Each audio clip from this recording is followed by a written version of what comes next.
muchos años, no sé, 7 años, estábamos parados en la puerta de Casa Gris con el ex gobernador Miguel Lifchi y pasó un auto. Y entonces saludamos los dos. Y ahí me miró Miguel Lifchi y dice, ¿ves? ¿Vos te quejabas por tu problema? La resiliencia, eso es resiliencia, me dijo. Y me la señaló a quien conducía el auto, que era Gaby Bruno, que es una persona con discapacidad, pero que nos hace sentir a todos todo el tiempo iguales que ella. Viste, a la inversa de lo que debería ser. Todo el tiempo ella nos hace sentir iguales que ella, y es una de las maneras en las que consiguió convertirse en un referente, antes funcionaria y ahora referente de lo que uno puede denominar, no sé si bien o mal, el colectivo de discapacidad de la Argentina. Está la Gaby acá, porque anda indignada, enojada. ¿Cómo anda, Gaby? Bien, ¿cómo va? ¿Te acordás de eso de Lifchi, no? Sí, me acuerdo de Miguel, sí, lo recuerdo. Miguel te tenía una gran admiración, era tenía una devoción, todo el tiempo te referenciaba como un ejemplo de resiliencia y de compromiso con la vida. Así que digo, traigo ese recuerdo porque uno es también de quien lo valora. Por supuesto, sí, sin duda. ¿Vos estás indignada? Estoy indignada. ¿Por qué, Gaby? A ver, qué miedo que me da la Gaby. No. Estamos por televisión, Gaby, te pido encarecidamente que te indignes, ¿verdad? No. O te indignás demasiado y haces un escándalo que salga en los medios nacionales, o moderate. A ver, el vocero presidencial salió la semana pasada con en su ronda diaria. Planteando con una radiografía de un perro, planteando que todas las pensiones nacionales no contributivas estaban bajo sospecha, con lo cual no solamente estaban bajo sospecha el otorgamiento de las pensiones, sino la situación de discapacidad. Y un número muy grande, dijo que el 50% de las pensiones estaban mal dadas. Infobae salió diciendo que el 7% solamente reúnen los requisitos. O sea que el 93% no. ¿Qué va a pasar con ese 93? Esa es mi pregunta. A ver, bajo el manto de sospecha, bueno, este gobierno nacional viene tirando toma un colectivo de referencia y apunta sobre sí. Sabemos que los ajustes vienen a costa de cualquier cosa, y la Agencia Nacional de Discapacidad tiene una gran caja que tiene que ver con las pensiones nacionales no contributivas, con el programa Incluir Salud y con la ley 25.730, que es una ley para obras, digamos, para equipamientos, que es a través del impuesto a los cheques mal emitidos, se genera un fondo. Esto tiene más de 20 años. Con ese fondo está destinado, había diferentes programas que permitían comprar equipamiento para los centros de rehabilitación, para los centros de día, hacer modificaciones, hacer mejoras. En una época los programas permitían construcción de cero de instituciones. Las compras de las Traffic, que en muchos municipios y comunas son la herramienta que posibilitan salir, porque la escuela especial está en un centro urbano y no está a varios kilómetros y hay un solo colectivo. Bueno, es una gran posibilidad de recursos y está creada para tal fin, ¿no? En el gobierno justamente de Antonio, en el gobierno de Miguel, en el gobierno de Wiener, de la mano de Silvia Trócoli, que Silvia también formó parte de las evaluaciones a nivel nacional de estos proyectos. Nosotros como Santa Fe acompañamos, digamos, desde la subsecretaría a un montón de instituciones a que presentan los proyectos y se llegue a ese equipamiento o a esa infraestructura o a esos traffic. Digo, todo eso, ¿dónde está? ¿Dónde va a ir a parar? Porque cada vez que defenestran a un colectivo y cada vez que generan estas noticias burdas, porque lo de la radiografía del perro existió, pero la pensión no fue otorgada a esa persona.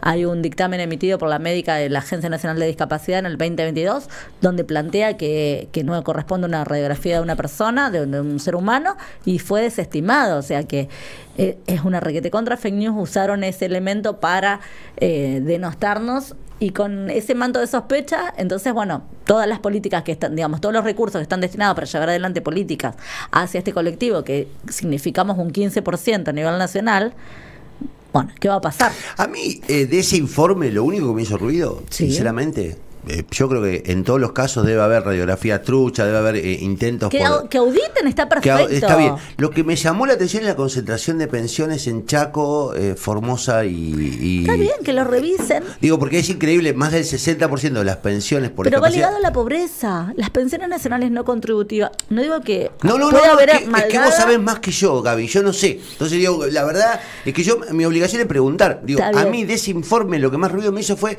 la concentración de pensiones en Chaco apuntan. Chaco y Santiago del Estero y Formosa. Digo, casualmente son provincias muy pobres. A ver, digamos, con la desnutrición, digamos, o sea, hoy por hoy... Hay un argumento, digamos, hay razones. Hay argumento que haya para revisar, que haya 100 maldadas, es una cosa. Ahora, que el 93% está en maldada... Infobae plantea que el 7% de las auditadas cumplen con los requisitos. Te están dejando un 93% ahí en el aire. Yo en mis 12 años de gestión ligadas a discapacidad y ahora todas las que he acompañado, la cantidad de pensiones que he acompañado a hacer, son muy minuciosos los estudios, lo que hay que presentar. Sí, no me cabe duda, no hay una denuncia en Santa Fe sobre eso. No, las rebotan porque esta persona estaba casada con tal y ese tal tenía una moto, entonces hay que justificar, digamos... Eso es histórico para nosotros, tener que argumentar por qué esa persona se le correspondía y fue denegada, pero tenés que mostrar con papeles, o sea, no era algo así que un funcionario levantaba el tubo. Hay un modus, ¿no? Que es mirá qué antigüedad, levantaba el tubo. Levantaba el tubo. Escuchá, hay un modus, lo charlamos hoy, que es esta idea de ensuciar a todo un colectivo. Pasa con los movimientos sociales. Exactamente. Es que en principio vos con decís, el colectivo feminista, con el colectivo de la diversidad... distinguime quién sí, quién no. Debe haber, porque los hay, aprovechamiento, uso político, pero no tires estiércol sobre todo, porque después hay que... Después, digamos, como... Pero es lo que le no hay forma de revertirlo públicamente a eso. Exactamente. Por eso agradezco el espacio, porque es una posibilidad de mostrar, digamos, la otra campana, digamos, las cosas como son. Y ellos en esa declaración hablan de una gran caja, y efectivamente hay una gran caja. Insisto, lo de la 25.730, que es todo este dinero para las obras y para equipamiento, y para, digamos, infraestructura y para también medios de movilidad. La gran caja de la pensión nacional en sí misma, que está hoy alrededor de los 200.000 pesos, 207.000 pesos. Y está la otra gran caja, que es el programa Incluir Salud, que es lo que permite que quien recibe la pensión nacional y necesita ir a un centro de día, un centro educativo terapéutico, necesita vivir en un hogar porque no hay familia continente, necesita un transporte, necesita estimulación temprana, maestra integradora, etcétera, se lo cubre el programa Incluir Salud. No te cubre si vos necesitas ir a un gastroenterólogo, tenés que ir al hospital, pero sí te cubre todo lo relacionado a discapacidad y te pone en igualdad de condiciones, genera equidad, porque los que tenemos una obra social podemos financiar, digamos, la obra social te financia la asistencia a alguna de esas instituciones, pero si vos no tenés obra social, el programa Incluir genera equidad. Y esta era una discusión saldada de más de 20 años. Sí. Ahora nos corren, o sea, por un lado, con el manto de sospecha, primero que es muy violento. Segundo, que revisan las condiciones. No solo somos discapacitados, ahora somos además sospechados. Truchos, somos truchos. Es como un poco mucho. Judíos, negros, discapacitados y además corruptos. Claro, fraudulentos. Homosexuales, es una cosa muy loca. Una cosa horrorosa. Zurdos. Es muy loco lo de la generalización. Entonces, además, perdón, sí, me meto, son discursivamente muy violentos, sobre todo el vocero presidencial. Supongo que esto lo debes pensar todo el tiempo, Gaby. ¿Qué se hace ante eso? Porque está bien, está bárbaro. Yo no dudo, no desconfío de la presentación de estudios médicos, el otorgamiento de que el Estado esté presente en la ayuda, pero también cómo se combate. Algo discursivamente tan... violento, pero a la vez efectivo, porque la gente generaliza. La gente generaliza, llegaron también porque esto del concepto de casta y el concepto de todos los políticos y la política es corrupta, funcionó de la misma manera. Saben cómo tocar y cómo llegar. Bueno, por eso, estas instancias en diferentes espacios, a mí lo que me surgió fue sentarme a escribir y escribir eso y largarlo por todas partes, pero no solamente a mí, en colectivos de personas con discapacidad que estamos a nivel nacional y a nivel provincial, es ver cómo nos organizamos para dar la discusión hacia esto. Y la discusión tiene que ser así, mano a mano. Y lo que yo siempre reivindico es la organización y trabajar. Nadie se salva solo. Claro. No, y también tomo de referencia a tu frase antigua, levantar el tubo. Hay legisladores, hay políticas públicas que bueno, defender. Mónica Fein, de hecho, la diputada nacional Mónica Fein por el socialismo, hicieron un pedido de informe y enseguida se actuó en consecuencia para, bueno, ver que esto no es... Y no es que, insisto, no es que estemos en contra de las auditorías. La auditoría es parte de la lógica del Estado y es lo que corresponde. Ahora, salir con un ejemplo a decir que está todo mal es llamativo, porque es llamativo en sí mismo por el contenido, pero es llamativo por todo lo que no están diciendo. Digo, ¿qué van a hacer con todo eso? Si supuestamente no hay discapacidad, entonces no hace falta que estos recursos estén destinados a este colectivo, es la a este 15%. No, pero además la negación de la existencia de la discapacidad, digamos, básicamente, en cierto punto. Exactamente, aparte como si no hubiera... Estamos en... Hay un ruido acá, che. Sí. No sé quién... Pero apáguenlo. Es un ruido raro. Sí, paró solo. Es un grito. ¡Oh! Alguien se enojó con lo que estábamos diciendo. Hay algo que está funcionando. No era yo, te juro. No, parecía fantasmal. No, yo igual quería decirte algo, porque si no, yo sé que lo digo mucho y mucha gente se enoja. Me dice, no, estás poniendo el ojo. Ahora no. ¿Cuánto daño hicieron con la corrupción? Porque digo, de verdad. Milei solo es posible después de un gran cansancio social que está basado en un abuso y en una malversación de fondo. Digo, no dejemos de reparar en eso, porque si no, siempre caemos por eso revisemos, está perfecto, y hay mecanismos institucionales y para eso está la democracia, y yo soy gran defensora del Estado. No, es que, y claro. Digo, este gobierno es llamativo lo que vino a romper todo y a decir que nada sirve y nada funciona del Estado. Pero porque alguien, o algunos, han posibilitado que ese discurso tenga asidero en hechos concretos de la realidad. Y digo, de verdad, hay que evitar que esos tipos... No, porque ¿sabes cuál es el problema? Que muchos de los tipos que nos hicieron daño y generaron el descanso, el cansancio, el hartazgo, vuelven a aparecer en la cabeza como si no hubiesen ocupado nunca ningún espacio público, como si nunca hubiesen gestionado. Digo, loco, de verdad hay que empezar a purgar a la gente que nos hizo daño, porque mi ley es la consecuencia de mucha gente que nos hizo daño. Totalmente, pero bueno, yo ante todo soy cuidadora de la democracia, entonces demos los debates y las discusiones en los caminos y en los carriles que nos permite la democracia para, bueno, decir, porque actuar de la misma manera es como también peligroso. Entonces, decir, sí, sin lugar a dudas, revisen, digamos, la gente por eso cada vez que va a votar tiene que hacer memoria y sin lugar a dudas fue un voto castigo de un hartazgo social que hay que leerlo, hay que tomarlo, y digo, como actores políticos. Pero no hay que negarlo, digamos, no hay que negarlo, no hay que decir, son unos loquitos. En realidad había motivos para cansarse. No, contra la ciudadanía jamás, sí contra esta gestión de gobierno nacional que, bueno, claramente planteó que iba por todo y que, bueno, los saqueos están a la vista también, digo, es más de lo mismo si se quiere. Que se investigue también esto y que se vaya hasta las últimas consecuencias. Hoy, con este pedido de informes y con la reducción de recursos, yo me acuerdo, digamos que hay mucha guita funcionando. Me acuerdo que nosotros investigamos un tema de transporte de personas con discapacidad en Venado Tuerto. Me acuerdo que lo hacíamos con la diputada Rosana Velati. Con Rosana Velati. En Venado Tuerto, cómo direccionaban acá en la provincia a determinados intereses de salud privada por sobre... digo, hay siempre puertas. Ahora, la pregunta es, hoy, una persona con discapacidad que se encuentra frente a la soledad, no tiene hacia dónde ir, digamos, no tiene dónde aferrarse. Sí, yo tampoco quiero ser tan apocalíptica. Sí, hay espacios, digamos, espacios locales, está la Subsecretaría de Inclusión, está en los diferentes municipios y comunas, hay espacios para seguir gestionando. El tema es que podamos entender las personas con discapacidad, que más allá de nuestras familias, más allá de que podamos agruparnos, que podamos construir redes entre nosotros y nosotras. Justamente la Convención sobre los Derechos de las Personas con Discapacidad viene a decir que tenemos una voz fuerte. Bueno, tantos años nos dijeron que nuestra palabra no valía, que muchas personas se convencieron de eso. Tenemos que seguir trabajando para empoderar y para que también demos vuelta a la partida, porque Si no, es volver a la reclusión. Si todos estos servicios se cortan, las personas con discapacidad que no tienen otra opción van a quedar en sus casas encerrados, digamos, es un retroceso. Es correr al piso de la discusión. En vez de estar hablando de ampliar derechos, estamos diciendo, resistiendo para que no se corte lo que había, que ya estaba algo... que lo entendíamos como una conquista ya dada. Otra de las cuestiones que me planteo con relación a esto es, si esto se corta a nivel nacional, cae sobre las provincias. Obvio. Todo esto, porque las personas con discapacidad no desaparecemos porque ellos digan que no estamos.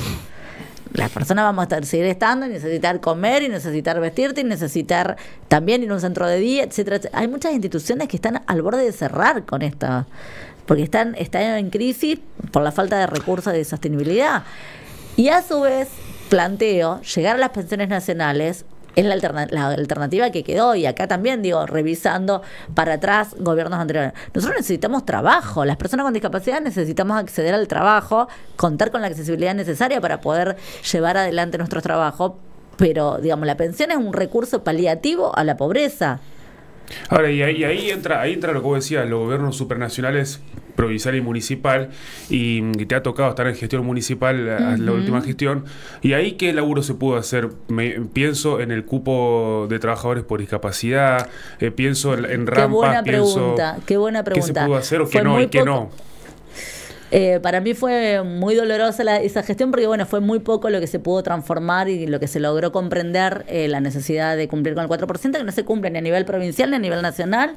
Es una ley del año 81 que sigue siendo una gran deuda social, que ningún sindicato tampoco lo toma como bandera, porque los sindicatos de trabajadores, todos los sindicatos estatales, SOEM, UPCN, ATE, AMRA y todo, todos los que están a la órbita de lo público, también tienen que hacerse carne de poner en sus paritarias el tema, y tampoco no lo hace ni el Estado como patronal, ni tampoco eso sí, por es supuesto. Bandera. Por eso es una deuda social. No, obvio, y ahí en la gestión me interesa cuando uno tiene la botonera, es decir, no hasta dónde... la botonera, entre comillas. No, pero por eso te digo, en discapacidad no la tuve. En accesibilidad, en el Palacio Municipal, en los establecimientos, voy a la peatonal, voy al norte, voy a Aristóbulo, voy a toda la ciudad toda. Digo, está ese proyecto, está el decir, loco, quiero todas las esquinas con rampas que se puedan usar, porque uno ve a veces que las hacen con un zócalo. ¿Estás hablando del municipio de Barcelona?